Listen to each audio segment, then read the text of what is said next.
Et bonsoir à tous. Les autorités malgaches parlent donc d'une tentative d'assassinat avorté contre le colonel Mikael Randjanirin, l'actuel président de la refondation en place depuis 3 semaines. Les services de renseignement malgaches tenaient une conférence de presse détaillée ce matin à Antananarive. Sur place pour TV5 Monde, Gaël Borgia.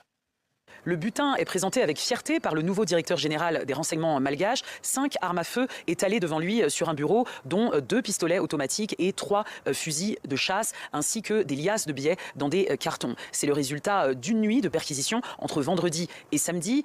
12h30, c'est le temps qu'il aura fallu à la brigade criminelle de la gendarmerie et aux renseignements pour fouiller toute la villa où se trouvaient les suspects. Alors c'est un coup de filet qui a pu avoir lieu en 2 jours grâce à un signalement. Et selon les premiers éléments de l'enquête qui ont été présenté à la presse quelques heures seulement après la fin de la perquisition, eh bien, le directeur des renseignements affirme avec certitude qu'il s'agit d'une tentative de coup d'État et de meurtre sur la personne du nouveau président de Madagascar. Cette opération aurait été commanditée à des tueurs à gages étrangers qui ne sont ni des mercenaires ni des militaires.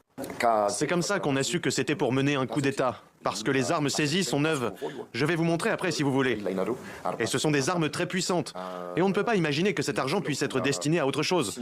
Mais je peux vous dire que nos renseignements étaient vraiment fiables. C'est pour cela que l'on s'est rendu sur place. Le directeur des renseignements n'a pas voulu dévoiler la nationalité des 2 suspects. 3 autres personnes sont identifiées et devraient être arrêtées, alors que le nouveau président Mikael Randjanirin appelle à bâtir une nouvelle nation apaisée et stable. Eh bien, la refondation de la République de Madagascar est déjà mise à rude épreuve.